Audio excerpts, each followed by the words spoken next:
Mercedes encountered a challenging weekend at the Interlagos circuit, as both Lewis Hamilton and George Russell faced issues with tyre wear and struggled with their pace, impacting their positions in both the sprint and the Grand Prix. Unfortunately, Russell had to retire due to cooling problems. Meanwhile, Hamilton, who had been positioned as high as third during Sunday's race, concluded the Grand Prix in 8th place. He expressed his concern, mentioning that he believed the floor wasn't working. Considering that it was Mercedes' most recent upgrade, which had resulted in consecutive podium finishes in Austin and Mexico, Toto Wolff acknowledged that the team was perplexed about what went wrong during the race in Brazil. That car finished second last week and the week before, and whatever we did to it was horrible. It shows how difficult the car is. It's on a knife's edge. We've got to develop that better for next year, because it can't be that within 7 days you're finishing on the podium as one of the 2 quickest cars and then you're nowhere, said the team boss. Russell mentioned that the team had not foreseen the decline in performance. As he said, "Yeah, really unexpected. We didn't expect to be the fastest. We thought we'd be a couple of tenths behind Max, maybe similar pace to Lando. But clearly we got something wrong today. As always, down to tyres. The tyres just dropped off. Story of everybody's season. And we need to rectify it because that was a disappointment. We know how sensitive the tyres are to the conditions. So, it's going to be 4 or 5 degrees colder tomorrow. That might transform everything. So not all is lost yet. I guess everybody in the paddock wished they understood it, but it's a bit of black magic." What do you think about Mercedes' strategies and performance this season? Have they been underperforming or overperforming? Let us know what you think. After a strong start and an ambitious move for second on Norris at turn 10, George Russell expressed frustration at his inability to capitalise on his initial performance, citing a subsequent decline in position. Acknowledging the team's vulnerability on the straights due to their current lack of speed, Russell highlighted that despite this disadvantage, it wasn't the sole reason for their diminishing pace. With an increased downforce setup, they anticipated reduced tyre degradation and now seek to comprehend the issues that affected their performance. Russell also questioned the fairness of the grid penalty he received for impeding at the pit exit during qualifying, resulting in his descent from 6th to 8th on the grid for the main race. He expressed surprise at the steward's verdict, emphasising the ambiguity surrounding track conditions and the challenges of adhering to newly implemented rules. Understanding the necessity for rules, but lamenting the severity of the penalty, considering the novelty of the regulation, Russell recognised the inevitable need to accept such outcomes and focus on moving forward amidst the evolving landscape of F1 regulations. The disappointment of the Brazilian Grand Prix is particularly puzzling for Mercedes, as it follows a year when the team provided Russell with an ideal car and setup, leading to his victory. Wolff expressed that the lack of performance observed over the weekend is perplexing and not a matter the team can easily disregard. Inexcusable performance? There are even no words for that. That car finished second last week and the week before, and whatever we did to it was horrible. Lewis survived out there. But George, I can only feel for the 2 driving such a miserable thing, Wolff told Sky Sports F1.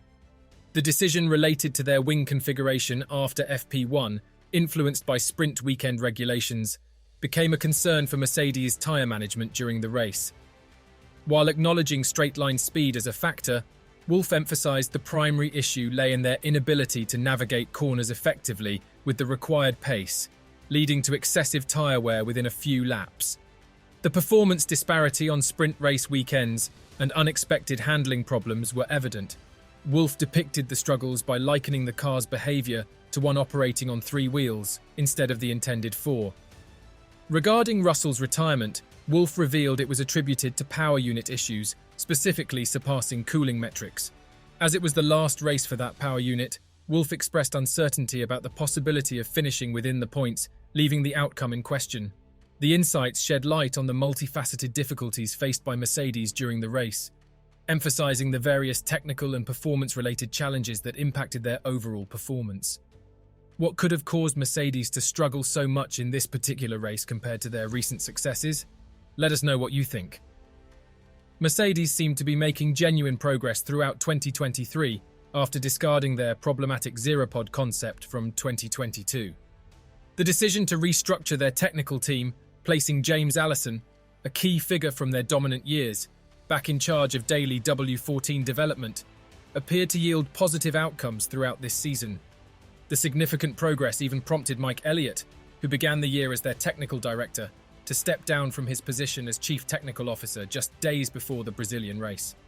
However, the recent perplexity surrounding the W14's performance in Brazil has led Mercedes to reassess their comprehension of the car and the overall ground effect concept. This uncertainty suggests that their understanding might not be as advanced as initially presumed. Wolff concedes that there's a stark lack of foundation for confidence going into 2024. This skepticism stems from the events of precisely 12 months ago at Interlagos, where the team was confident that their previous concept was effective. However, that weekend turned out to be the car's sole impressive performance. We know it confirms that the trajectory of changing fundamentally is right. Last year we came out of an Interlagos weekend, and you're absolutely on top. You're demolishing your competition on Saturday and Sunday. That was like, are we doing the right thing by continuing with the chassis that we have? Wolff said. The challenge of arriving with a new car and concept implies that there's a substantial gap to bridge compared to a team that has dedicated the past 2 years refining a successful concept. Without direct competition, it's challenging to gauge how much Max Verstappen might be reserving in terms of performance. Toto Wolff faces one of his most significant leadership challenges during his tenure of over a decade at Brackley. Although 2023 may still secure Mercedes and Lewis Hamilton the runner-up position, it seems more attributed to the shortcomings of other drivers and their overall operational efficiency that's keeping them in contention. Securing the runner-up spot implies being the first among the defeated, and the recent Brazilian Grand Prix indicates that Mercedes is no closer to toppling Red Bull and Verstappen, allowing Hamilton to claim his record-breaking 8th title. Don't forget to share your thoughts in the comments section. To stay up to date with all the latest action, remember to subscribe and activate the notification bell, ensuring you never miss a moment of the excitement. Stay tuned for further updates, analysis and coverage as we closely follow the developments in the Formula One Championship.